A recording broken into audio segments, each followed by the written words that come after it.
I'd like to thank you all for coming today for the September 6th Vista Chamber of Commerce Governmental Affairs Committee meeting, which we are holding here, and invited a number of elected representatives and the people they are running against in the November elections. What we have represented is the mayor race with Judy, the current incumbent, and two individuals vying for her seat. District 4, which is North Santa Fe. Oh, excuse me, Shadowridge. Sorry, I always get it mixed up. Shadowridge area, and District 1 in North Santa Fe area. They will do some introductions, so they will give you more information about themselves and what they desire to do for the city of Vista.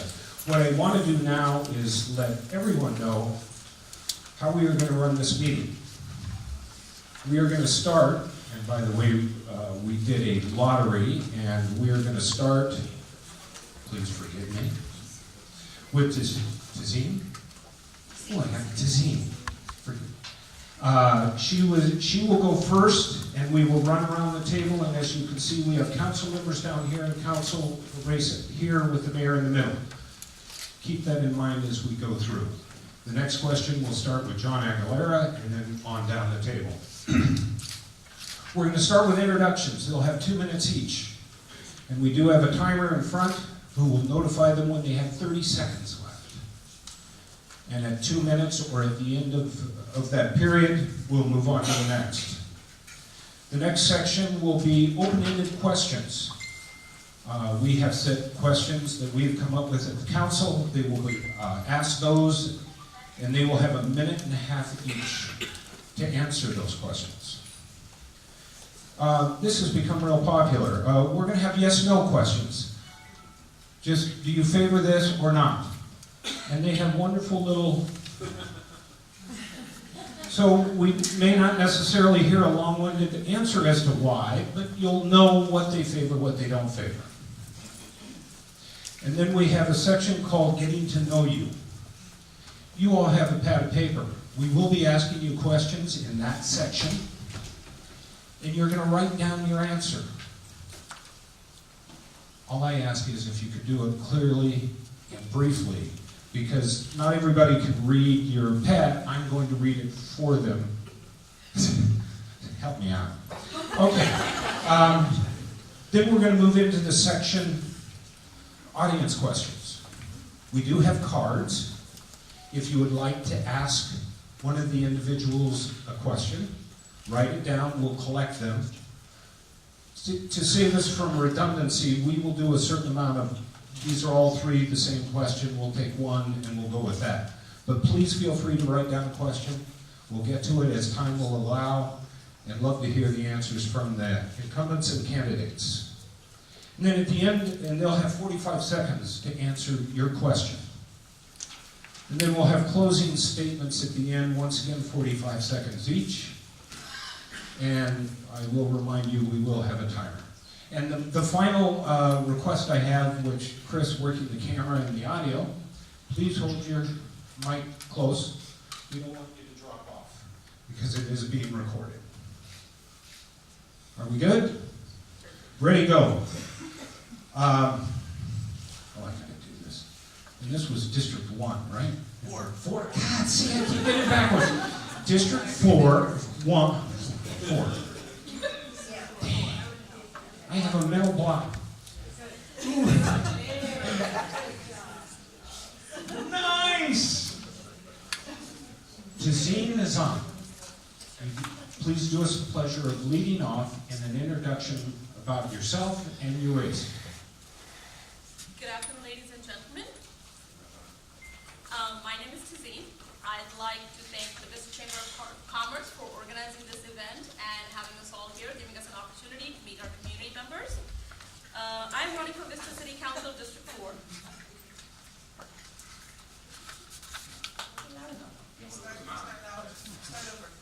All right. Good afternoon, ladies and gentlemen. My name is Tazeen Nizam, and I am running for Vista City Council District 4. I would like to thank the Vista Chamber of Commerce for organizing this event and giving us an opportunity to meet our fellow business community, and our other community members. I'm running for Vista City Council District 4 because I believe in community empowerment, and I believe in a government which is responsive to its people. A little bit about myself. I have lived in San Diego County since 1991, lived in various parts of the county, married my husband in 1997, and then in 2004 we bought our home here in Shadow Ridge, and we have raised our daughter here. I live here with my mother, my husband, and my 12-year-old daughter. Of course, she thinks she's 18. Educationally, I have a business degree and an MBA in organizational management and finance. I have a consulting firm which does full-service accounting, software installation, as well as HR management, compliance, and all the way up to finance and budgeting. I have volunteered for different organizations in Vista, such as North County Lifeline, Operation Hope. I'm very involved with the homeless population that resides at Operation Hope. My family and I often cook meals for them. I really believe that Vista is sitting at a cutting edge of opportunity. We have the golden opportunity of being involved in the green tech industry and bringing tons of business to Vista, whereas at the same time meeting our climate action plan requirements mandated to us by the city. Our community is expounding. There is lots of growth. In order to have a vibrant city, we need to have smart growth. We need to have the community's input in this growth. And I'm willing to listen to each and every member of the community. Thank you. Thank you very much, Nazim. We're coming this way. You'll be able to, well, each table has a mic, so we're good here. But we're next in District 1. Hey, I got it. Mr. Aguilera, please. I'm John Aguilera. I'm a current councilman. I was first elected in 2010. And one of the reasons I ran for city council was that I really wanted to try to improve the city. I was looking to make the city a safer place, a place that people could feel comfortable walking downtown, cleaning up the city. I had a lot of family members, friends who really didn't feel comfortable in Vista anymore. Some of them actually just moved away. And that really made me sad. And I want my kids to grow up here in Vista, and when they're done with their schooling and that, hopefully come back and raise their families here as well. We live in a climactic wonderland. It's one of the most beautiful cities in the world. There's no reason why we shouldn't be one of the most popular cities to live in. And we are very popular. We are about 101,000. Back in 1998, we were at 87,000. So we have grown somewhat, but at the same time, there's some issues that we still have. You know, we have traffic. We have a lot of cut-through traffic from other communities where people can't afford to live in Vista, and but they still work here in Vista. So one of the things I'm very proud of is we have one of the most the busiest and fullest business parks in North County. We're at about 97th percentile as far as the business park goes. So very, very successful. Unfortunately, that does create a little bit of traffic for us as well, but I'm proud of that. Our downtown is booming since I got elected back in 2010.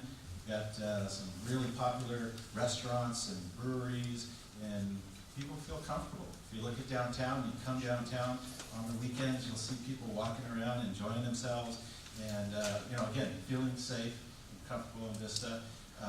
In addition to that, since I've been elected, we also added a fourth ambulance. So safety is my concern, developing businesses, and developing the image of Vista as well. Thank you. Thank you very much, Mr. Aguilera. And Karina Contreras, please. Hi everyone, my name is Karina Contreras. I'm running for District 1 of our Vista City Council, and it is a complete honor to be in front of you today. You know, I've been in Vista my whole life, which is 30 years. I went to public schools here. I graduated from UC Santa Barbara. I've been a board member of a pretty large nonprofit. I started a micro business. I have a corporate career where I talk to business owners on a daily basis. Granted, they're in Texas, but I get to hear what really makes their businesses run on the financial side. And, you know, when I was first looking at how do you even start a micro business, I went searching for tons of information. I found a great packet with the city of Chula Vista, but I could not find adequate resources here in Vista where you can, you know, get what you need to be able to turn a side hustle really into the economic engine for yourself and for your family. And so one of the reasons that I'm running for Vista City Council is that I truly believe in inclusive economic development. And what do I mean by that? I mean that we cannot grow as a city if we are not including every part of the city. Now, when we drive through Vista, we can see there's a complete difference between District 1 and the rest of the city. We talked about how the business park is full. I think we need something else north of the 78. We need to be forward-thinking as a city. Let's create some amazing green tech campuses where we can have housing close to where people work, where we can, you know, have better representation on Sandag or North County Transit District so we can make public transit work for Vista. Thank you. Thank you very much. And next, Dominic D'Agostini, please. Hello, everyone. My name is Dominic D'Agostini. I'm running for the mayor seat. I was born and raised San Diego, Vista. 34 years old. Love this town. My wife and I are expecting our first child. We just found out the baby girl coming along. We're both small business owners. We do property management here at Vista. We are in the construction industry. We do real estate, all facets. I feel that Vista is at a good point with this economy right now where the coastal towns are getting saturated. There's no more development there's no more land for developers to come in and snatch up in the coastal towns, so they're moving eastward. And these developers, we need to hold them accountable to invest not so much in their personal developments, but more in the community itself. It's going to be adding this housing that's desperately needed, but it's going to put a lot more cars on the road. And to go in and we need to have these developers invest into the infrastructure. And if we do it retroactively after these things are open and people are moving into, there's going to be excess cars on the road. It's going to be a lot more, it's going to be exponentially harder to fix the problem. It's going to be a lot more expensive to do so as well. I think that this is the time where we need the growth. It is happening, but we need to do it in a way where it's sustainable. So I think there's routes to go about doing this, which would be traffic impact fees. And I feel that the downtown is progressing with breweries and new businesses, and we need to make it a streamline to get new and more progressive businesses into our downtown. Thank you. Thank you very much. Mr. Green, please. All right, good afternoon. First of all, I'd like to thank the Chamber for hosting this event. I'd like to thank everybody else for making some time in their afternoon to come out on a Thursday at 12 o'clock. My name is Joe Green, and I am running for Mayor of Vista. I grew up here in Vista, and I attended Vista schools. I graduated from Rancho Buena Vista High School, and I have 4 children that attend or attended Vista Unified School District. I got one out last year. I've been married to my beautiful wife, Jennifer, for over 20 years, and I'm hoping that through this process today, you'll get to know me a little bit better and my heart for this town.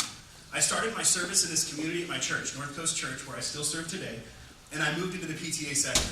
After serving in several different capacities, from Spirit Friday chair to president of the entire PTA school district, I realized that there was a disconnect between our city and our schools and our parents. After diving into it a bit more, I saw what I believe was a disconnect between our city and our citizens as well. I chose to run for office to help bridge that gap and build a strong sense of community involvement. I feel that in the time that I've been on the city council, I've helped move that needle in the right direction.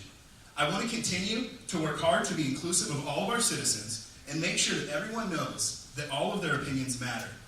The best way to get anything completed successfully and satisfactory is an open form of communication.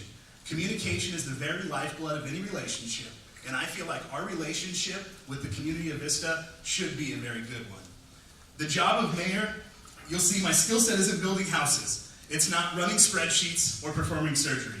My skill set is communicating and building relationships. The job of mayor is exactly that. Communicating openly with citizens, staff, and other city officials while building strong relationships to accomplish the most good for our town and community as a whole. Know that I'm running for this office because I feel like I'm the absolute best person for this job. I genuinely feel like I was made for this. My name is Joe Green. I look forward to fielding your questions, and I thank you so much for your time. Thank you, Mr. Green. Judy Ritter, please. Hi, my name is Judy Ritter. Thank you for coming today. All of you have a good crowd today, and we appreciate you coming and taking time out of your day for us. I actually have been in Vista about 45 years. My kids all grew up here. All three of them, my daughters graduated from Vista High School. My grandsons were 24 and 26, graduated from Rancho. And I have little ones who are 7. One is at Tri-City Christian in 2nd grade, my little granddaughter. And my grandson is 3 and a half, and he is at North Coast Church Preschool, so which is my church where I also serve. So when I first got on the council, my long-term goal was to make this a destination city.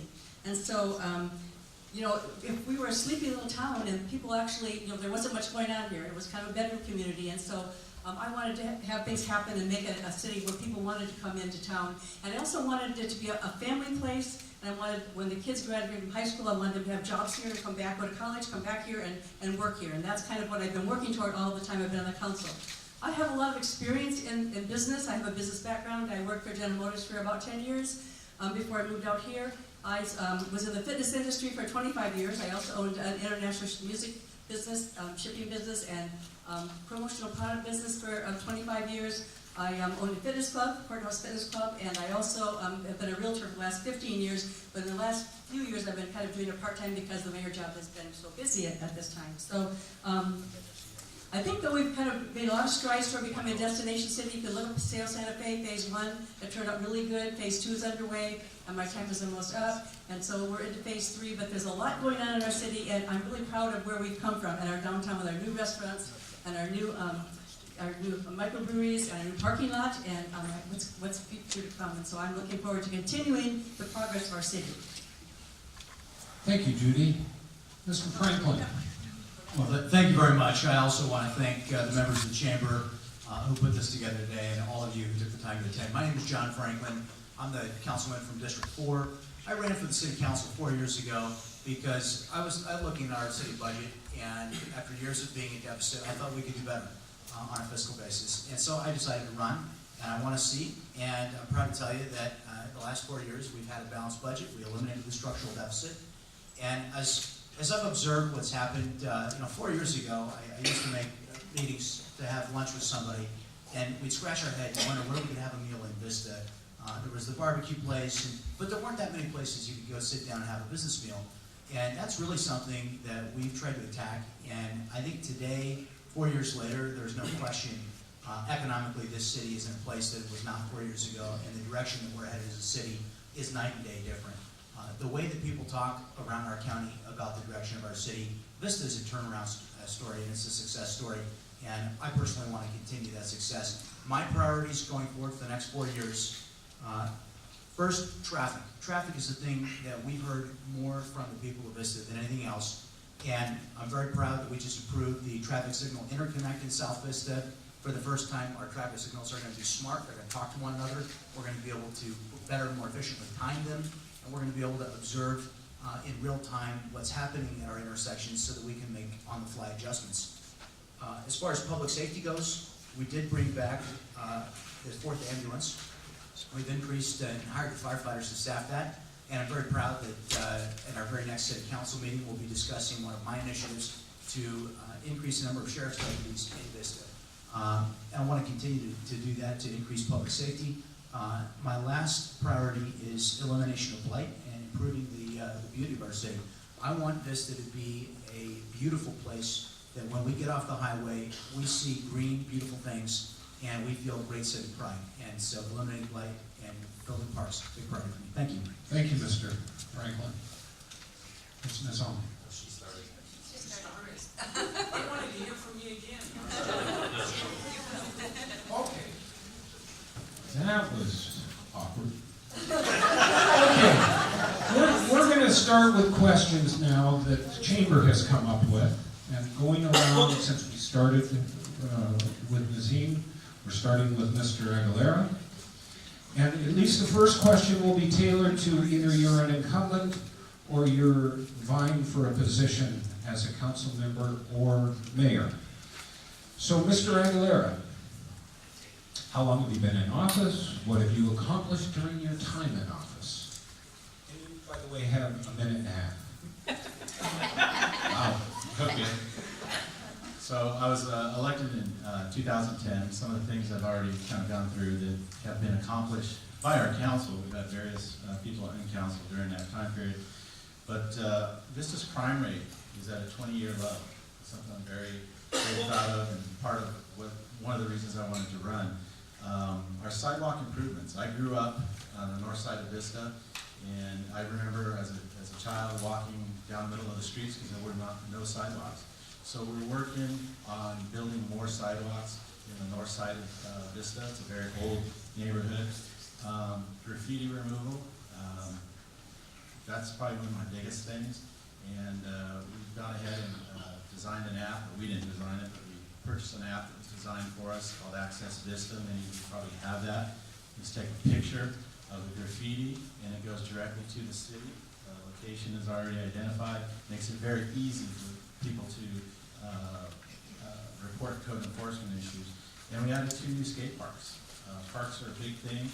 I coached Little League when I was a bit younger, and my kids were younger. So I'm very proud of the sports park that we have. There's 2 new skate parks. I used to skate in the first skate park that we had here in Vista when I was a kid, but that was closed down very quickly. And we've invested about $10 million in our parks. I'm very proud of that as well. We also built the Linda Rhodes Community Center with a $5 million grant. Thank you, Mr. Aguilera. And Ms. Contreras, please. Oh, I have to revise the question. I was going to leave you hanging there. Sorry. What makes you qualified to hold the position of city council member? And what do you intend to accomplish during your time in office? Thank you for the question. So I outlined a little bit about myself in my introduction. And since I've come back from Santa Barbara, where I had amazing opportunities, I've been able to work with different community groups, not just here in Vista, but across North County, to really tackle quality of life issues, whether it's in Carlsbad, whether it's in Escondido or San Marcos, or a lot of times here in Vista. And I've been able to really connect with different people in different groups throughout the community. And that is essential to being a good council member, because our primary job is to be a bridge of communication between local government and the people. And unfortunately, one of the reasons that I decided to run was that I myself kept hitting a wall when I would ask, why don't we have shade for the people that use certain bus stops that are used so much throughout the day? And all I hear is that there's no money. And so one of the things I want to accomplish is really bringing people into the equation, because that's who we represent. And that's how we want to grow our city, is to be inclusive. We have a really young city. We need to create opportunities for those individuals. Thank you. Thank you very much. Mr. D'Agostini, would you like me to repeat the question? No, I gotcha. Good. Thank you. All right, so I have a degree in business management from Cal State San Marcos. Like I said before, born and raised in Vista. I have taken advantage of all the programs and everything all the aspects of Vista that Vista has to offer, whether it be softball leagues or basketball leagues, or the parks, or the VEC, the Vista Entertainment Center, the bowling alley. I grew up here. I had lunch with Joe yesterday. We were talking about, I am Vista. I know everything about it. After growing up and becoming an adult and learning, and I'm in construction, I'm in real estate. I deal with the federal government, with state government, and different projects and developers all the time. I know how to navigate through all the red tape and get things done. And I see from the behind the curtain what it takes to grow a community. whether it be the construction side, whether it be on the real estate side. And I see things happening which, you know, I feel that there's some common sense that they need to address certain things that needs to keep the growth sustainable. Thank you. Thank you, Mr. D'Agostini. Mr. Green, please. All right, so since I'm currently on the council, it's a little different because I am currently elected and I'm also running for mayor. So I've been a part of a lot of the change over the past couple of years. And I feel like the most change that I'm the most proud of is communication and really bringing the community into the fold on every decision throughout the city and throughout the community. I think what makes me qualified for being the mayor is I am Vista as well. My network in Vista here is huge. I have kids that are in the schools. I've owned a business in the town for the last 20 years. Being a councilman, I'm very present around town. I'm involved in my Chamber of Commerce. I really feel like I have my finger on the pulse of this community. And as the mayor, that's what you have to do. You have to have your finger on the pulse of the community.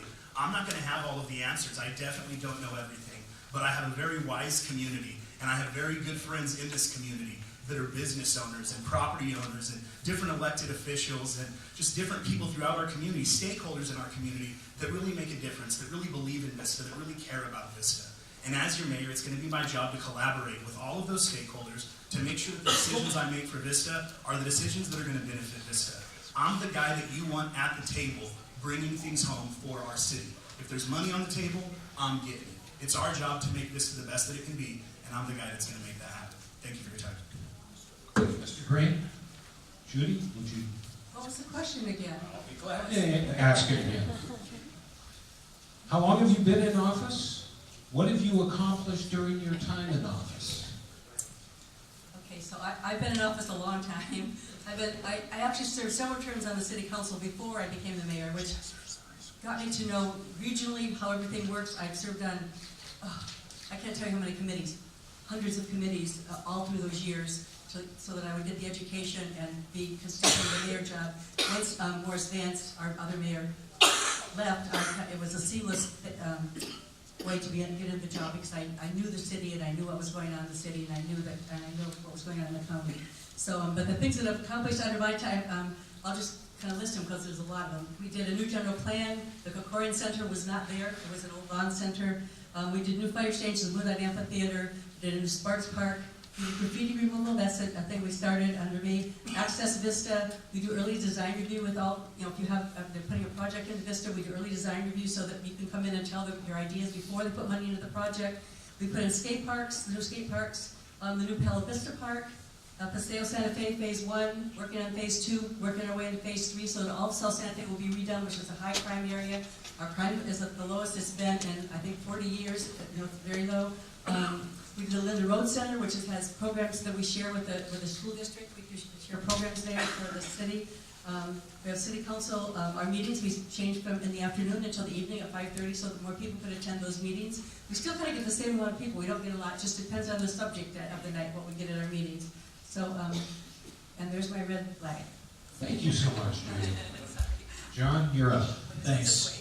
So, you know, I touched on it when I gave my opening remarks, but I really think the way that we've progressed the economic development in the city during the last 4 years is one of the best achievements that we've made as a council. I've been a member of the city council for almost 4 years, and prior to that I was elected to be the District 4 representative on the Vista Irrigation District. A few of the other things that I'm proud of that we've accomplished, we've increased the number of bike lanes on our arterial roadways. These not only make it safer for cycling, but they also make our streets look better, part of our blight elimination plan. And let's see, we refinanced the Prop L debt, saved the taxpayers $1.5 million in doing so. We put draft budgets on our website instead of just approved budgets. That way taxpayers could comment on them before they're approved. We implemented crime-free multi-housing ordinance and have reduced crime in those high-density developments since. We've implemented a traffic congestion management plan. We have, one of my initiatives was implementing a resident for Vista resident, a discount for Vista residents at Vista recreation opportunities like the Wave and the Moonlight. Very proud to have eliminated red light cameras. I was elected by my colleagues to be deputy mayor in 2017. We added lanes to North Melrose and Vista Way. eliminated mixed-use zones to protect commercial structures from being replaced. Let's see, we fought to keep marijuana businesses out of Vista. Significant increased funding for the homeless Thank you, Mr. Franklin. and more. Thank you very much. Ms. Nizam, please. So my main important thing that I keep talking about again and again is open communication with the community. An open communication hub for the entire of Vista. I know I met a young lady the other day who had a little baby and she was like, oh, I'd love to come to the forum, but what do I do with this guy?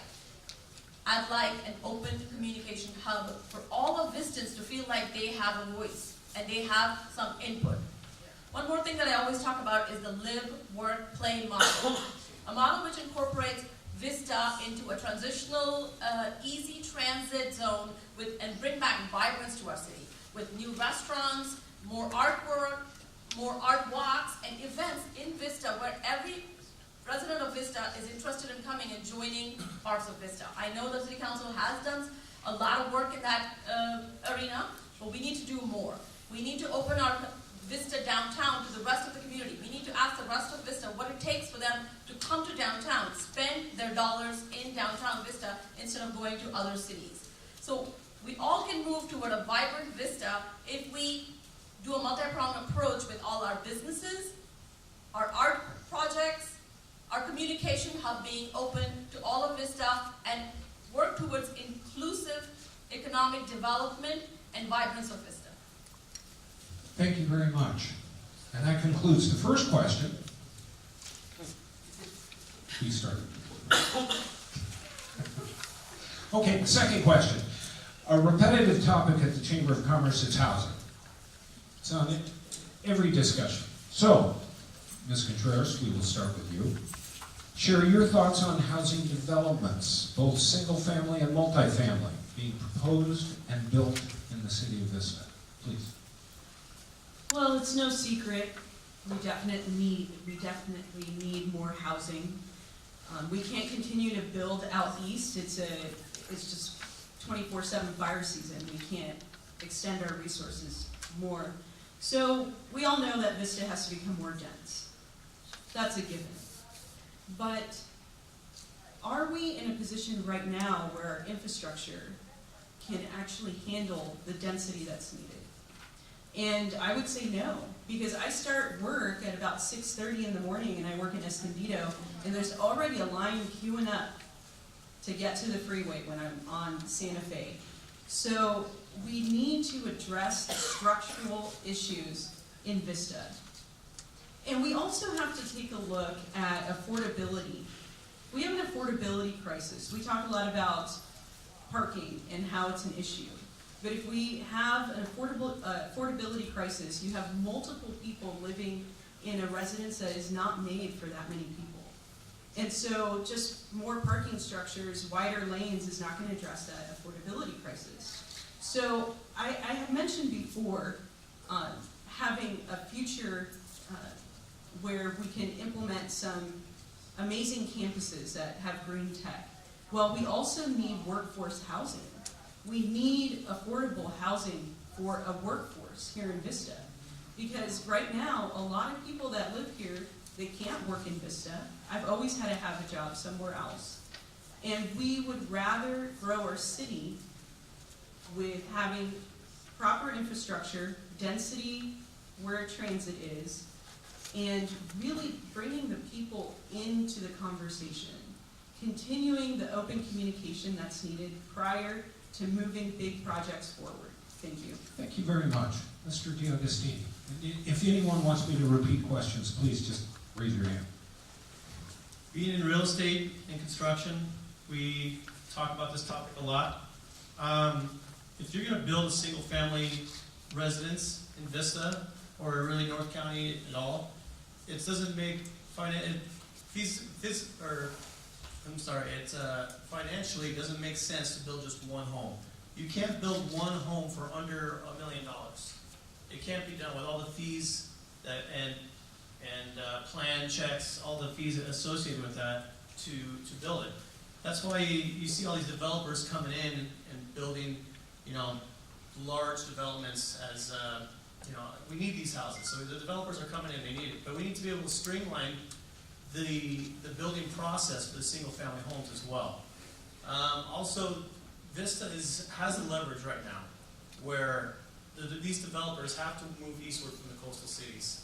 We could hold their feet to the fire and say, if you want to build here, which is needed, we need to see you invest into the community itself as well. If they, dealing with developers, they don't care about the community. They just want the bottom dollar.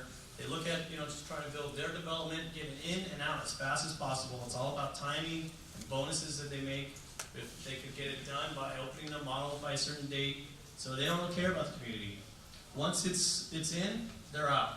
We need to make sure to hold their feet to the fire. They're going to invest in the community itself, whether it be infrastructure or outreach for homeless or whatever. But we have to leverage. Thank you, Mr. D'Agostini. Mr. Green. Could you repeat the question, please? Share your thoughts on housing developments in general, but including both single-family and multifamily being proposed and currently being built in the city of Vista. All right, so housing in Vista is always a hot topic. With housing comes traffic. With traffic comes unhappy people. One thing that I don't think Vistans understand, which I actually learned since being elected, are the RHINA numbers, which the acronym stands for the Regional Housing Needs Assessment or Regional Housing Needs Allocation. And I believe every 8 years the cities get together and say, hey, this is how many houses we can build. And the feds come to the state comes to the county and says, this is how many we need you to build. I want to say this time around, our city said they could build 116,000 houses. State came back down and said we need to build 171,000 houses. So that means that houses have to be built within these cities across our counties. If we can't zone for building these homes and actually build these homes, we lose local control here at the local level. So one thing we need to know is that building is inevitable. It has to happen. If we don't allow growth within our towns, we lose the ability to control growth. And nobody wants to see 20-story condos on every street in Vista. What our job as a council is, and what our main job is land use, and to figure out what we can do for these builders when they come in to have a net positive for the community. A recent development off of Buena Street over here that backs right up to Wesley Way in Shadow Ridge that we recently approved. I sat down with the developer time after time to say, hey, I know you want to build the houses, I know we can build houses, but what can you do to the community? When we looked at that intersection there, that intersection was rated, I want to say an E or an F. By working with the developer, in addition to all the other things the developer did, they paid for a new light system at that intersection there to improve the intersection. So things like that need to be happening with all development as it comes into our city. Thank you, Mr. Green. Ms. Ritter. Okay, on housing, actually, we've been building a lot of housing, but we've done it in a controlled, balanced way. We've built, I have the numbers here, we did 545 rentals, 518 single-family homes, this is in the last few years, 265 detached condos, which means they're actually single-family homes with smaller lots, 817 condos, and 2 affordable housing projects. So we kind of balanced it out, building all types of housing for people in the city. So, and as far as our RHINA numbers go, we should get those numbers they come from the state. The city has no control over that. The state gives the numbers to the county, or to the San Diego County, through Sandag, and the Sandag, then they divvy it up among the cities on the 171,000, and then they'll give us what we have to build. And we have to zone for it. In the past, we had to zone, but we didn't have to build them. But the new state regulations are requiring us to build them, and every year put a report in on what we built, and if we're following that, and if we aren't following that, and we're not building them, the state will take them away from us, and they'll put them in, and they'll do it ministerially, and they have, like, and some, if it's close to a transit line, they require no parking. If anywhere else, they'll require just one parking place per unit. And so there are rules that are coming down that the state is taking over because they want that housing built. So we all meet, but council do 2 2-in-1 meetings with developers to make the density less. We look at the parking and make sure we have more parking. We have the highest parking requirements in San Diego County we have in Vista. So, and that's the end. Thank you, Ms. Ritter. Mr. Franklin. So, for the southern part of the city, which is District 4, my approach has been to work with developers who want to build extremely high density and encourage them, instead of building for rent high density, to lower the density and to build for sale units. When we can, if we have to build townhomes instead of building higher density apartments, that's what we want to do. But what I'm really focused on is building single family homes, and single family homes bring families to our city folks who want to be long-term residents. They're invested in our city. They increase our tax base. And as others have said, we've all worked with members of the development community to find traffic impact fees and other ways that they can benefit our community. My belief is that every new development needs to provide a net reduction. So after calculating the increase in traffic, they need to mitigate even beyond that. They need to provide a net reduction and improve our infrastructure and roadway system so that it's a net positive. So that's my goal. Thank you, Mr. Franklin. Ms. Nissan? So we heard from Mayor Ritter and Joe about the RINA numbers. Definitely a moratorium on development is not the answer, but neither is the expanded growth. It has to be a proportionate amount of growth, which is appropriately balanced by traffic management, which John just told us that we invested in a new program for traffic management, which is awesome. Looking forward to that. But also parking allocations. Multi-story parking structures may be the answer in multi-housing development. I always talk about the model of live, work, play. A model like that can reduce extra traffic that we have influx to our cities. Our new businesses can be incentivized to hire local candidates, and that way we have less influx of outside traffic. A growth which is supported in the right areas can definitely reduce our overly congested streets and also help us reduce our traffic time, our gas emissions, which is also a concern of ours. A Prop L renewal will only help put tax dollars back into our city and invest in areas which are not developed, definitely. A North County City Alliance with our neighboring cities to work on our 78 freeway will be a great option for us to work with San Marcos, Oceanside, even Carlsbad for that matter. I know there's a union that existed like that in the 80s, and I don't think has been revived ever since. But last month, there were some young people that gave us some amazing options of public transportation in North Vista, and I think they made a very good point. Thank you very much. Thank you very much. Mr. Aguilera? Thank you, Steve. Yeah. So this is kind of in my wheelhouse. I was first appointed to the Planning Commission back in 2004, and I had the pleasure of working with Steve and the others. Debbie's here, I believe, Debbie Kramer. But we've been dealing with the developers here in the city of Vista for a long time. And I do remember one meeting. It was one of my first meetings. I was there with a man named John Futrell, who was on the Planning Commission. And we put the developer on the spot, or I did. I said, you know, we need something from you before we can build this project. The city, the community needs something. And I think Mr. Conley was flabbergasted that I would ask so boldly, but I was new, I didn't know. But since then, that's been my approach when I work with the developers. So we ask for traffic impact fees, we ask for sidewalks. Sidewalks where they're not legally obligated to build, maybe beyond their project. Because if they're asking us for an exception, I ask for an exception from them. And that's been my approach with developers. And I have a very good relationship with developers. They understand that we need something from the community. Some things that have been talked about is traffic. Well, we recently approved a project out in the outskirts of Vista in the business park where they're going to build homes, shortening the commute for people that work in the business park. They're going to have opportunities there. Along with that, we required them to build a hotel, which they weren't very happy about. But again, our business park needs that, and Vista needs the revenue from that as well. Thank you very much, Mr. Aguilera. And that concludes the second question. Mr. D'Agostini, you get the pleasure of starting this one. Takes a little bit of explanation here. A group of people representing the marijuana industry have put a measure on the ballot in Vista that allows one retail marijuana dispensary per 10,000 residents, which would currently allow for 11, and would change the city's ability to punish or to enforce code on the businesses in that industry that don't follow city codes. That, by the way, is Prop Z, right? Okay. The city has proposed a measure that would not allow for any retail dispensaries, but only allow marijuana to be delivered. Share your view, and that's Prop BB, right? Okay, got it right. Share your views on these two measures and what you support. I'll be straightforward. I support Measure Z. I feel that the city is, we need to be more progressive in our outlook in the business sense. I feel like it's only a matter of time before it's legal federally.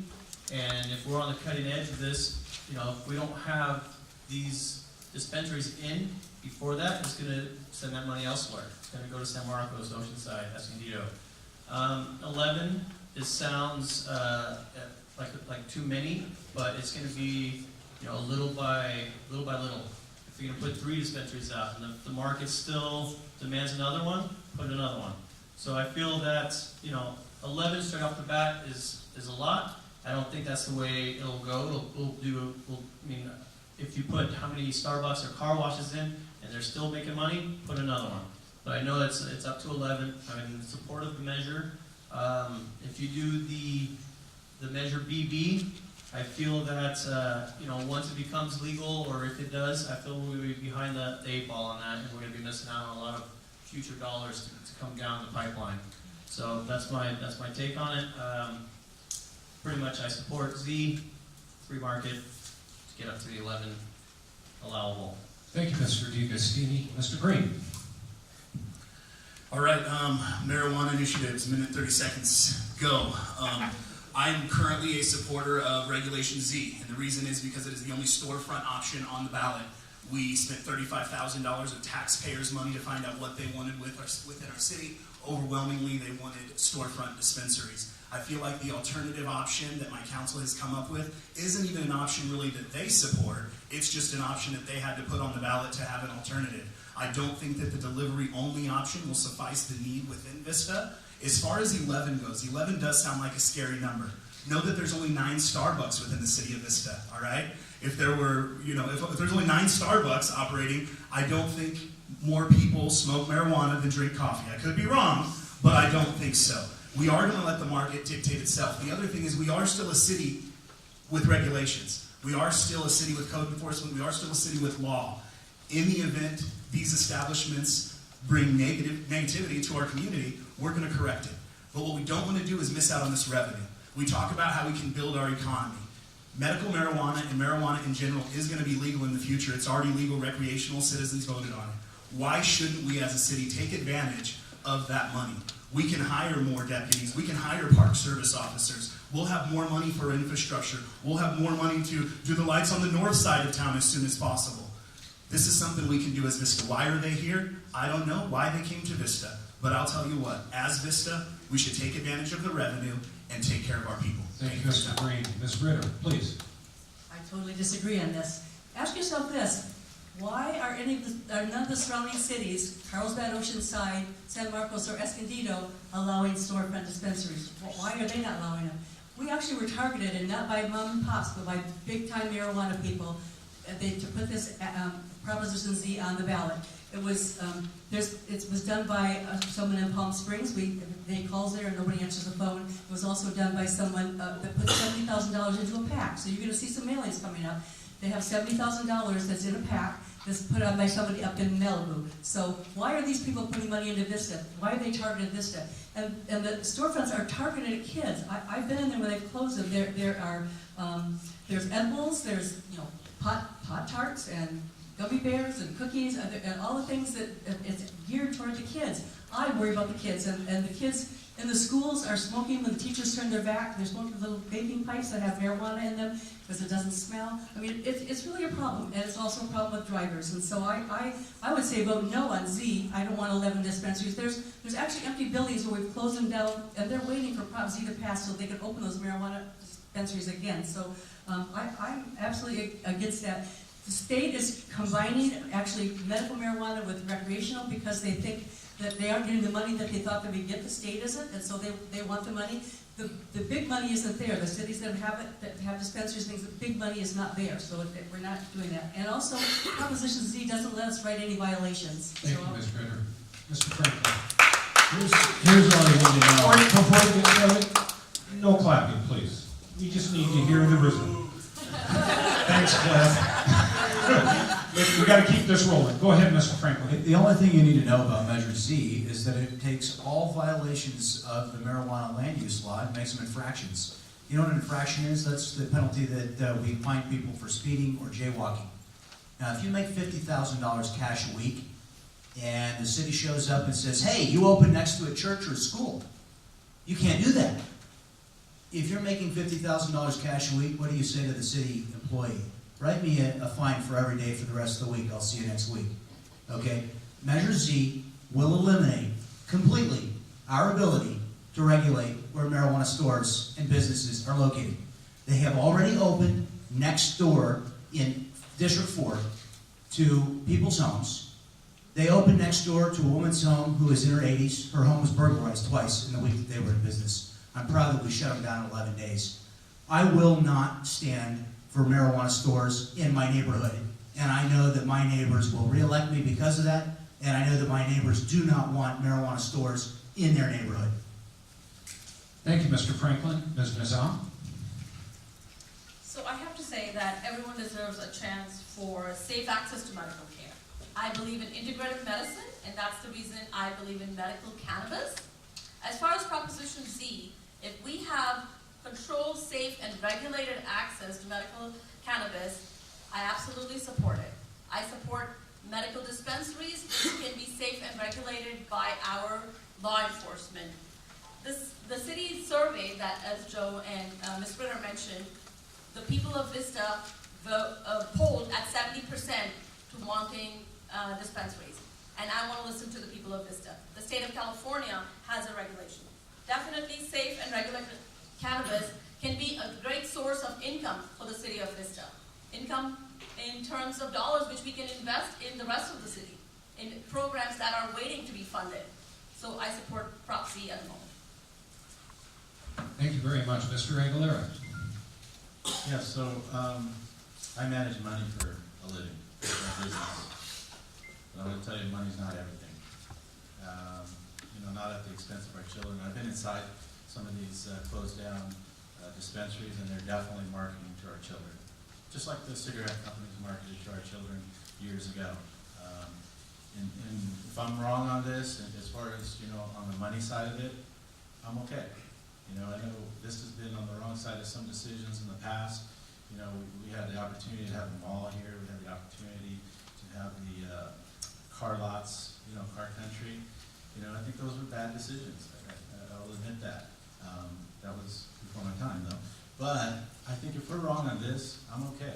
And if the state comes in and tells us what we need to do on this, that we need to open it up, then I'm fine with that, because I will follow the letter of the law. And I don't think coffee equals pot. We do have a lot of Starbucks, but I don't think everybody that drinks Starbucks is going to be smoking pot either. So I'm against it.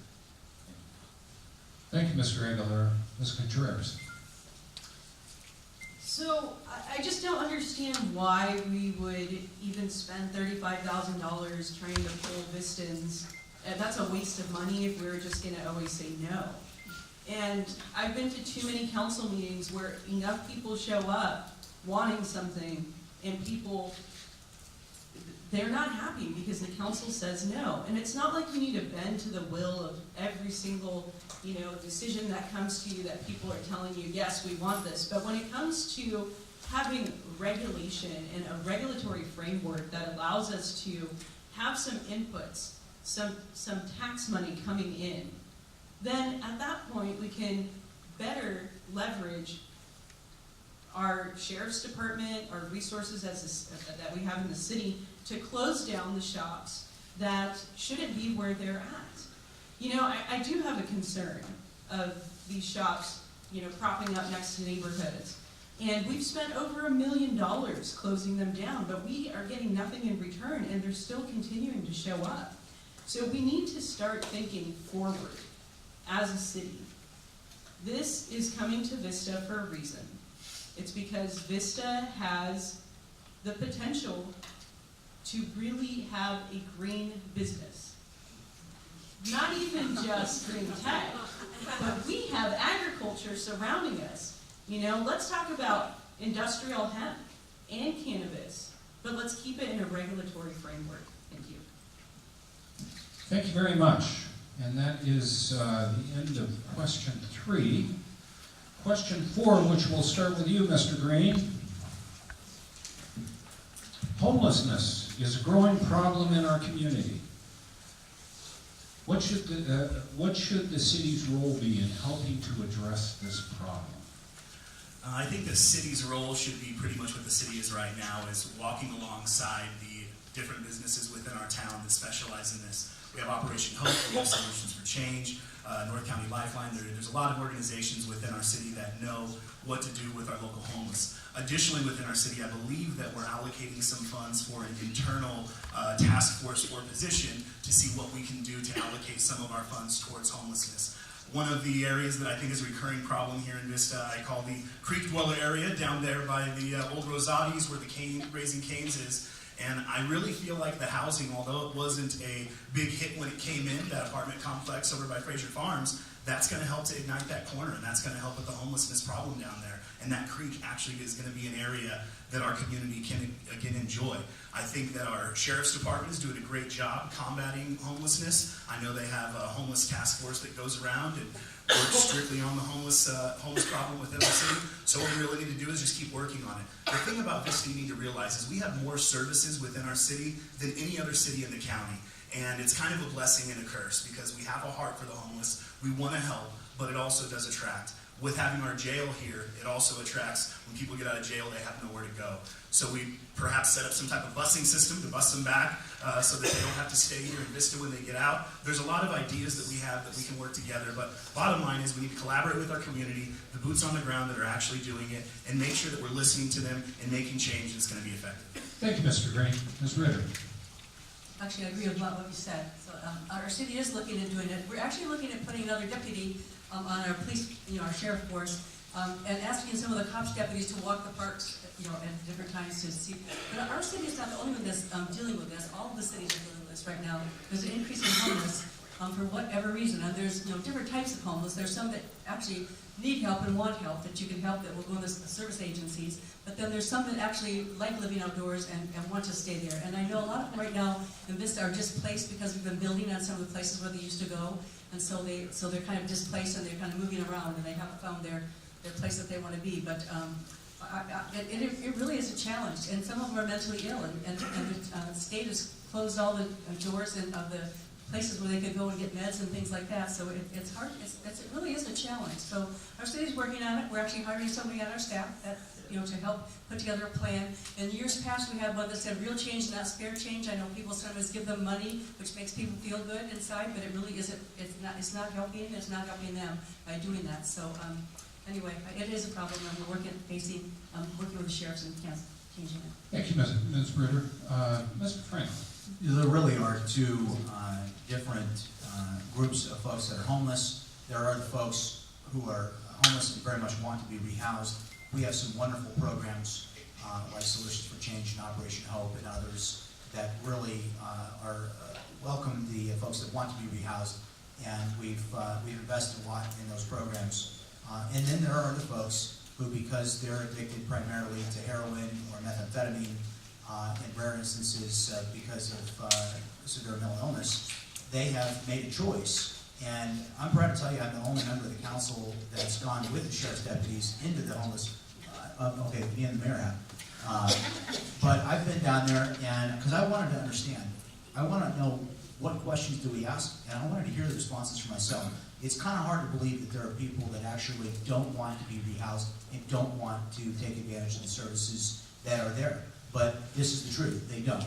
And the big issue is their drug addiction. Some of them it's because they have pets, and they can't take them in. But we've got to really work with the folks from Sacramento. I'm glad our southern members here today, because a lot of the state laws have exacerbated this problem. They have overruled our loitering ordinances. They won't prosecute anymore in the county because the judges have thrown them out. They won't let us prosecute for illegal camping. There's no more, every problem is solved with a carrot and a stick. You've got to have inducements and discouragements to solve every problem. And all of the discouraging factors have all been eliminated from our lives. Thank you very much, Mr. Franklin. Ms. Allen. So, like I mentioned earlier, I have a connection with Operation Hope. And I often see families, homeless families in the park as well, and I'll make it a point to speak with them. Speaking with some families and with our emergency providers and with our law enforcement, I have learned that a safe zone where they can be housed overnight is an option that we definitely need to explore.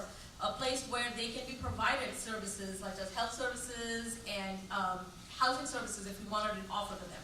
Because these families really are looking forward to a place of their own. We definitely need to understand the problem better and definitely need to take responsibility for our portion. I know that the jail, as we mentioned, some of us mentioned, that is a big contributor to this problem, where people are not able to be going back where they want to, and so that's why they linger around in Vista. That is an option that, as a community, we can work towards, not necessarily at a state level, but at a city level. Transportation is an option that we can offer.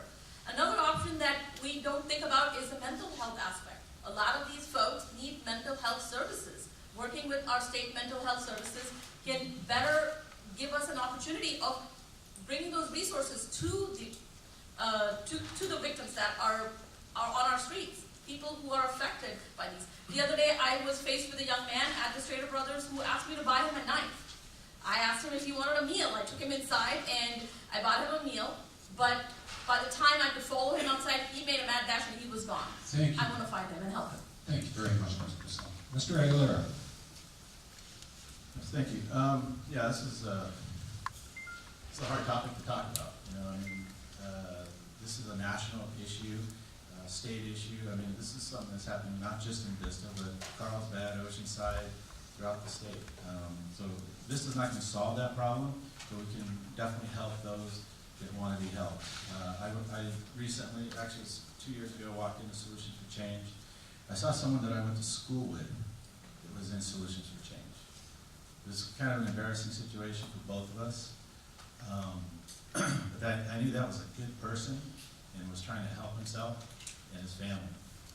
So I'm in favor of helping programs like Solutions for Change, Operation Hope. These are programs that want to help people that want to help themselves.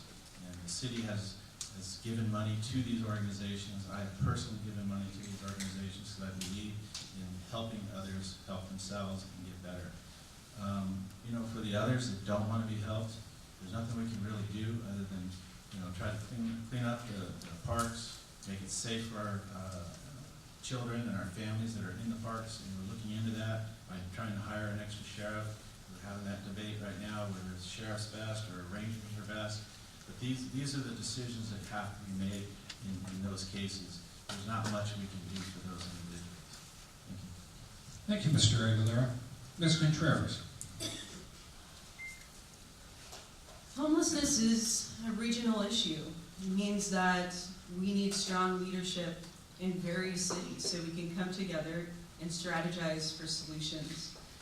And we can't expect our sheriffs to be counselors, to be enforcement officers. We can't expect them to do all these services. But what we can do is when we contract with the sheriffs, we could say, listen, we have the jail here in our city, and we need more funds allocated to the city of Vista to deal with the issues that come from having a jail here. Because it is a serious problem. And yeah, you do have some people that don't want help. Unfortunately, we've encountered those. I'm sure you have. However, living in California where the cost of living continues to go up, paychecks are not increasing at the amount that the cost of living is. And so we have a lot of people in our city, maybe people here that are essentially paycheck to paycheck. And so we can't do everything as a city to help these individuals, but we can start with looking at a housing first model, because these other organizations don't have that. And we need to be able to have housing first so we can get the HUD funds that we need. So with wraparound services, with going to the sheriffs and getting a better contract, with having compassion, we can solve this problem, or at least reduce it. Thank you, Ms. Contreras. Mr. D'Agostini. Vista has a lot of programs out there for the homeless. But obviously, it's not enough. There's still becoming an increasingly growing problem. I feel that, like what you were saying, that because the jail's in our town, we need to have a joint venture with the county, especially the cities that utilize this county, and set up another program in addition to what we already have operating to help combat this problem. Researching how other towns have tried to deal with this problem, it seems that the most cost-effective is the most humane way, and it's rehabilitation. It starts with housing. We need more housing, whether it be that allows them to bring their pets in, families to stay together, and then we can start with the treatment of addiction and mental health. But it starts with housing first. If you don't have a roof over your head, you can't worry about any other problems you have in your life. And I do agree that, once they're arrested in whatever town they are, that in San Marcos, Oceanside, they go to our county jail and they're released right down the spot. Whether it be a volunteer sheriff or a shuttle is set up to bring them back to their last known address, or the city or the location where they did get arrested might alleviate some of this issue. But the main issue is rehabilitation, and it starts with housing and more shelters. Thank you, Mr. D'Agostini. Next, final question of the chamber questions. And Mayor Ritter, I believe you're up to start this. What do you think is the biggest issue facing Vista in the next 5 years? Biggest issue in the next 5 years. Am I on? No.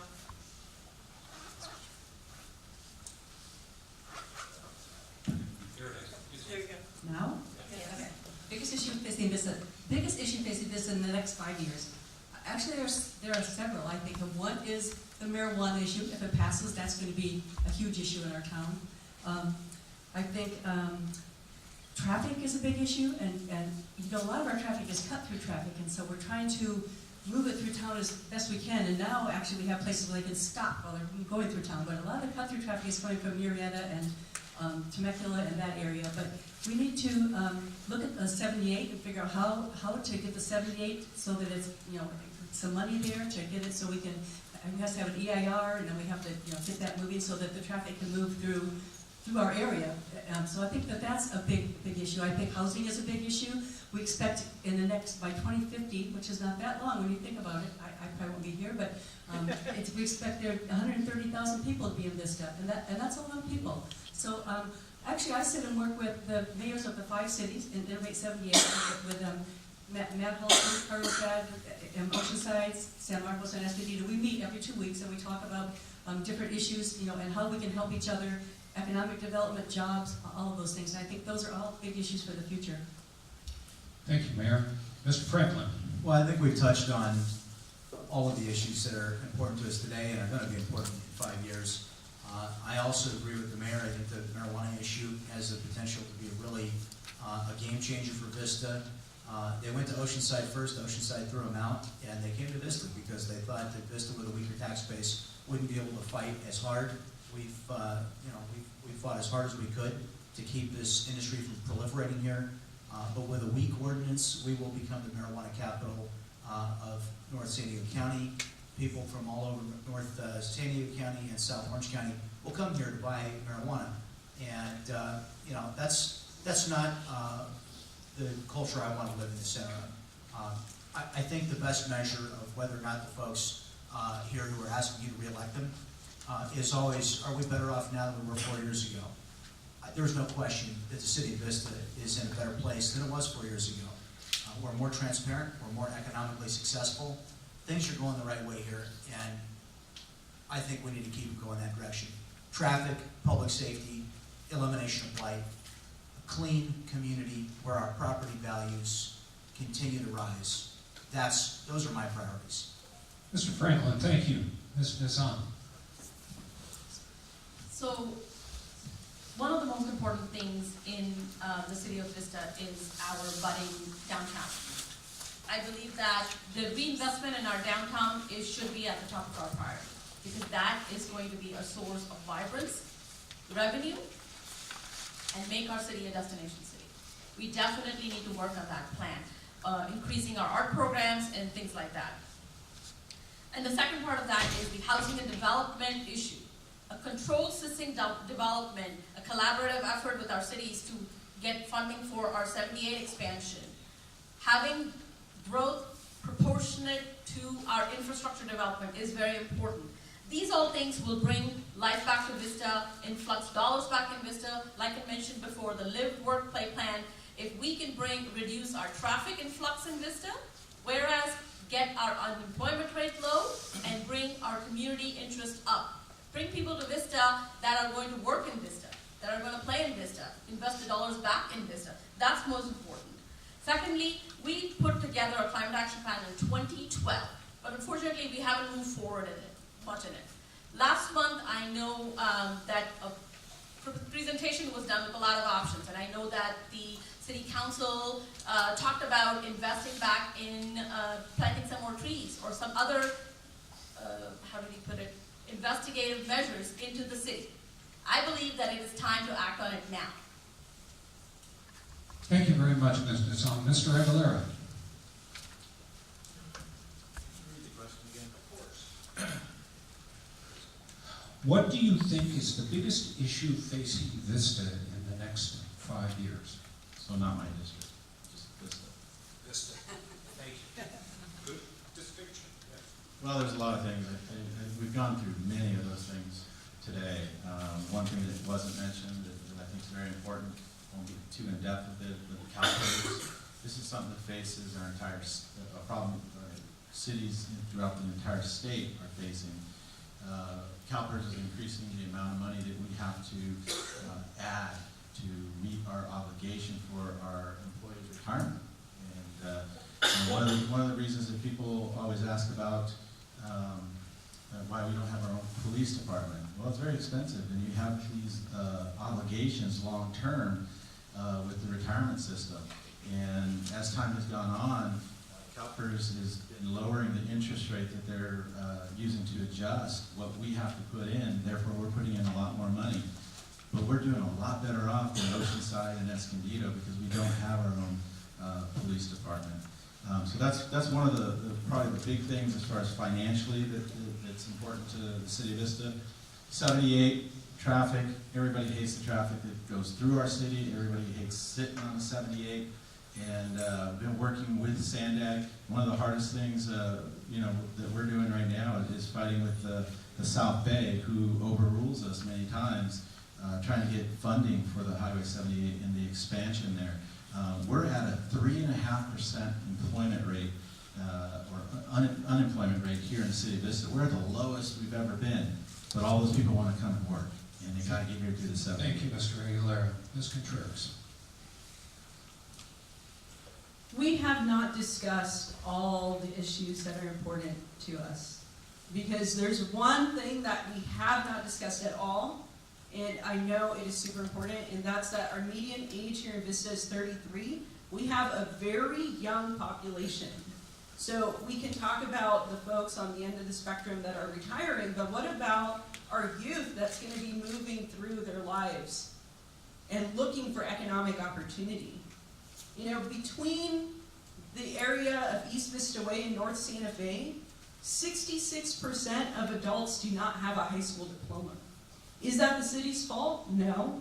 Does the city need to do something about it? Yes, because if we don't invest in our youth and have youth development programs that I benefited from, so I know they work, then we're not going to create the city that we want, the vibrant economic engine that's going to make this city run, is making sure that our population has access to economic opportunity.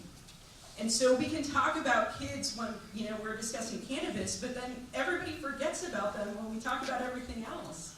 So let's make sure that we plan a city for the future that's already living here. Because if they do not inherit a city that has the infrastructure and economic opportunities, then we're going to be worse off in the future. Thank you. Thank you, Ms. Contreras. Mr. D'Agostini. I feel like there's a couple issues that are going to be very important in the next 5 years. One, not to beat a dead horse, is the traffic. I think maybe we could work with the county, I know it's county, but going from just away to the 76, there's room to widen those roads. You know, it backs up, everyone avoids that like the plague, you know, come around 3, 4 o'clock. Also hold developers, so you got the leverage there to more traffic impact fees. The other is to promote and protect the tourism of downtown. I feel like a lot of breweries are coming in. Talking to some of the owners, they are having problems with homeless behind their shops. Flying pig got broken into a couple times. There's some unsavory characters in the gazebo area downtown. We need to protect. Tourism's gonna be coming in. San Diego City has made a lot of restrictions on their Airbnb, their short-term vacation rentals, which makes it almost impossible for vacation rentals in San Diego, so they're going to be moving up northward. And I feel a lot of tourism is going to come in Vista's way. And you need to be able to protect that by maybe, you know, putting more police presence and maybe more incentives to attract more businesses that are the entertainment nature and not having so many janitorial supply stores and other, you know, businesses of that in downtown. So, you know, you could go from brewery to shopping to restaurants to more shops or whatever. Thank you very much. Mr. Green, finish this question off for us. I will finish this question off. Thank you, all of my fellow candidates, for all of your answers. That was very, very awesome. I think that we've all been saying pretty much the same things. A big thing, and I think if I had to pick one of the most important things, it's going to be growth management. We have to grow, we have to build, we have to provide housing. And how are we going to do that in such a way that it doesn't affect our day-to-day lives and it doesn't affect our quality of life? We need to make sure that we have proper infrastructure in place. So growth management with proper infrastructure is going to be the biggest problem facing us over these next 5 years, especially having to build thousands of homes once those numbers are allocated towards our city. So we need to have a council in place that can communicate with our citizens and make sure that we can be effective on telling you what's coming in, how we're doing it, why we're doing it, and what the most effective way is, the most beneficial thing is for the city. Thank you. Well done, Mr. Green. Okay, so that ends the chamber questions. Now we're going to go through this hold up a sign. Yeah, that's a lot of fun. Wait. So we're going to go to the paddles, and you either put up yes or no as to whether you agree with the statement. But further qualifying this, we have 6 questions for you, so we'll roll through them pretty fast. But the first 2 have to do with immigration, and I've been told that the council has that on their agenda. So to adhere to the Brown Act, they aren't going to answer these first 2 questions. We are going to get the answer. Well, you can hear them, it's public record. You can go to the city council meeting. So the ballots can answer these questions. We good? No? They can't answer. They can't answer. They can't answer. It would be a violation of the Brown Act, and it could, there are repercussions to that. We have one choice. We can eliminate the questions and not hear from anybody. Would you prefer that? Yes. Yes. Okay. No. Seriously? No, okay. What does the executive council say? Ask the question. They can't answer. There's nothing we can do about them answering. Ask the question. You can all see their answer Tuesday at council meeting. I'll go with it. No. Ask the question. Okay, so the first one is, recently the cities of I'm sorry? Not fair.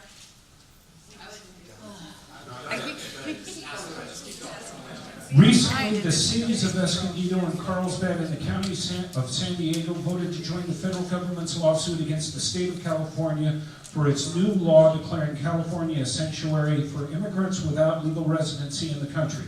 Should Vista join the federal government in this lawsuit? Thank you very much. The second one, on the same topic, 3 other cities, National City, Chula Vista, and San Diego, have stepped up to support the new California law. Should Vista support the new sanctuary state law? It's not a sanctuary state law, but go ahead. It's not a sanctuary state law. SB 54 California Water. Why don't you say how they already voted on it, which is public record? Because I know they didn't show up. You can't misuse them. That wasn't the intent of these questions, to get into a legal debate as to the wording of the question. So I'm going to move on. Hypothetical question, and I repeat, hypothetical question. Trader Joe's has asked to come into, remember, hypothetical. Trader Joe's has asked to come into downtown Vista. I would have used home goods here, but that would have gotten you too excited and you wouldn't have listened to hypothetical. Trader Joe's has asked to come into downtown Vista on South Santa Fe. However, they want the city of Vista to waive the requirements to underground the utilities that front the property, and they do not want to pay in lieu fees. The matter is before you in City Council. Do you approve their request, Trader Joe's request, yes or no? There we go. Sorry, Trader. Okay, the city created a new parking lot in downtown Vista with over 90 parking spaces. But some businesses are concerned that it won't be enough and that a parking structure should be built. Currently, parking spaces inside the parking structure cost about $30,000 a space. Do you support adding a parking structure in downtown Vista, yes or no? Now or later? Just answer the question. Yes or no? Well, we gotta talk about who's gonna pay for it. Fair enough. That wasn't part of the question. So the fifth of 6 questions is the homeless crisis is spilling into our parks. To remedy loitering issues at our parks, the City Council has been debating whether to add another sheriff deputy to our sheriff's staff, or to add 2 park personnel who can monitor our park activity on a full-time basis. It's on our agenda for Tuesday. Yeah, you can. I don't go through another I think that's fair. The council's going to be on record on that issue. Why shouldn't our opposition be on record as well? That's what I thought last time. I think it's entirely fair. The cost. Voters deserve to know where both candidates stand, don't they? Where was I? Parking lot, $30,000 a space? No, the next one. The cost would be the same with either option, 1 sheriff, 2 park staff members. We ask you to raise your green, is it with the changes?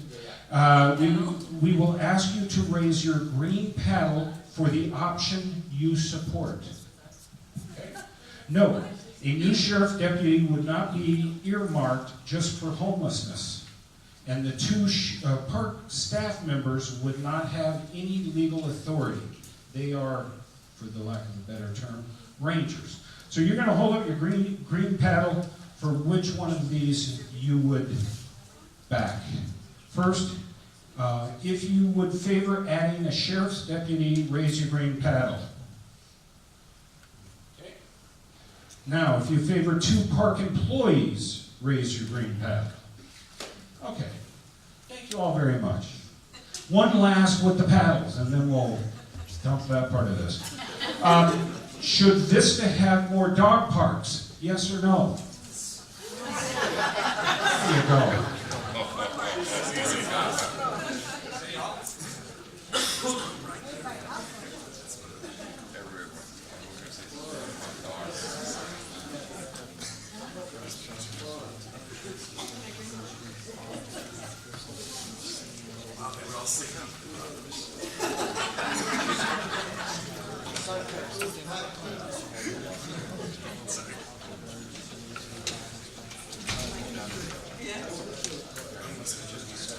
Some slight revisions.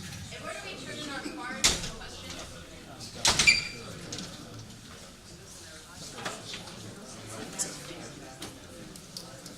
Okay, so now that I told you to get rid of your paddles, guess what? I got a yes/no question for you.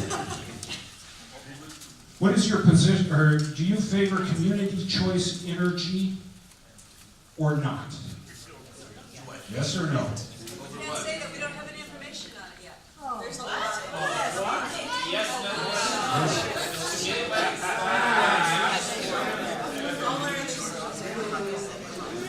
Okay, so we have some extensions. All right.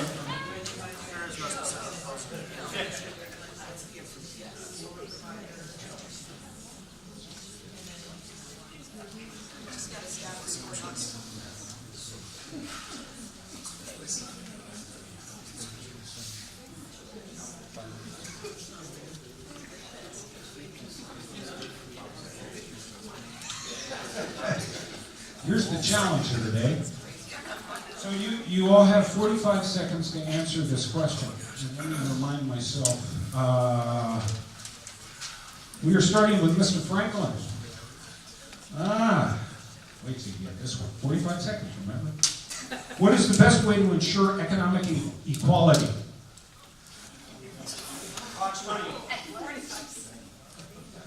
To ensure economic equality, I'm not sure that the city government has a central role in ensuring economic equality. I, of course, believe in equality of opportunity for all, and will always fight to make sure that opportunity is afforded to all of Vista's young people and all of Vista's citizens. I believe everybody ought to have the right to try, the right to succeed, and the right to fail. Fair enough, Mr. Franklin. Ms. Izam. Equality is such a double-sided word. Equitable is a word that we're looking for. Equitable resources at our schools, equitable roads all over Vista, equitable access to safe public transportation. That's what we're looking for when we talk about an equal Vista. Equitable, the word of the day.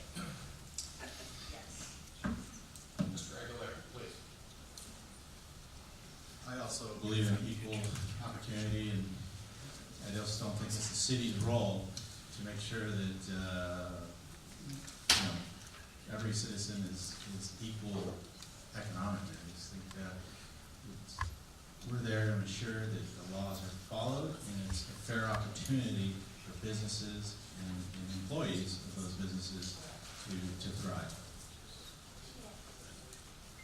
Thank you very much, Mr. Aguilera, Ms. Contreras. There's a lot that the city can do to promote equity. For example, when we're looking at a climate action plan, we can say, hey, there's parts of Vista that don't have trees. Okay, we need to have an equitable tree canopy. When it comes to something like we just discussed, community choice energy, we can say yes to it. We can say that we are going to hire 50% of the new workers to put up solar panels and to ensure the infrastructure is going well under community choice energy. We could say we want them from our community. We can promote equity. There's no reason why we can't. We want to do it for business. We want to do it for people. Thank you. Mr. D'Agostini. I think to help promote economic equality would be more youth programs. Have places for kids to go after school, maybe that can't afford to go to camps that cost money. Maybe it's more government-funded youth programs where they could, babysitting is available to anyone despite what economic class they're in.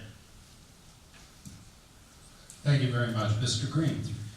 Sorry, Nick keeps turning the microphone off when he hands it to me. I just want to point that out. I have to flip it up every single time. Don't take it personally. Sorry. Thanks, Nick. Hopefully that didn't take into my 45 seconds. Anyways, economic equality, I think it has to do with equal opportunity more than anything. And the way that everybody can be equal, equitably per se, is to have the same opportunities. And a lot of that just has to be with being out in the community and making sure we know what the needs of the community are. Look, when this districting thing came up, I was the first to kind of roar against it because of the way that it was presented. But I'll tell you what, this districting thing, if you notice, we got District 1 and District 4 on my right and on my left. And this is going to make sure that there is more of an equitable share of our resources throughout our city. Because it's not magic, it's math. When you look at the budgets and you look at where's the money being spent and where's the money not being spent, we can make sure that those resources are allocated properly. Thank you. Thank you, Mr. Green. Ms. Ritter. I just believe everybody should have the same equal opportunities of education and business jobs. It's an equal, that everybody needs to have those same opportunities. Thank you very much. Ends that round. You started, right? Good. Okay, so we've made some modifications to our agenda. I know you'll be greatly disappointed about writing your answers on the paper and reading them out loud, but time does not allow. Ms. Nizam, you will start the final, which is your closing comments, and you have a minute and a half.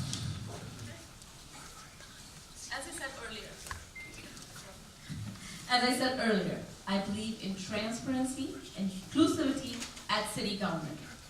Identifying community values, ideas, and collaborating with the larger community is what will get us a vibrant, more inclusive, and a prosperous Vista.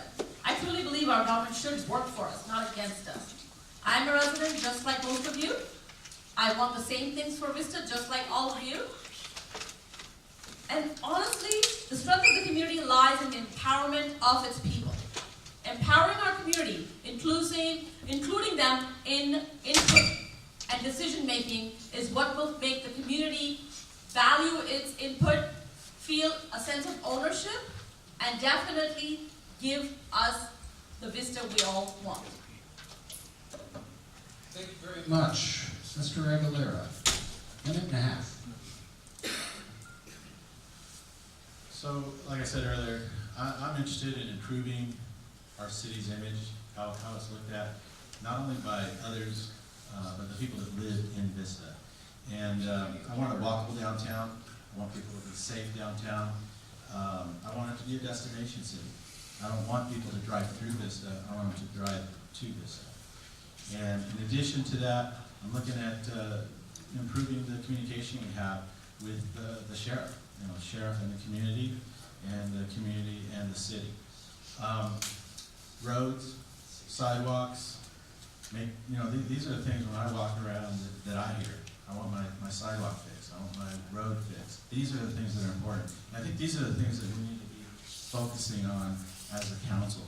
And of course, the traffic. I understand that. I'm excited about implementing the congestion program that we have. And we'll continue to work with Sandag and Caltrans on improving the 78 so that we can reduce the traffic that does cut through Vista. But again, ultimately, I want to make this place a safe place for our kids and our families that currently live here. Thank you, Mr. Aguilera. Ms. Contreras. I feel comfortable talking about inclusive economic development in a particular way here in this audience.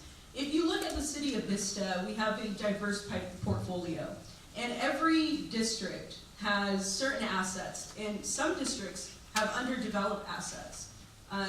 District 1 is an underdeveloped asset. We have prime land where, we should be looking at a comprehensive North Santa Fe vision plan, where we have a lot of community input, where we have retail space, office space that's affordable, and we have a really vibrant culture in that area, and it can be part of the downtown. When I go around and I talk to people, they feel so left out from the rest of Vista.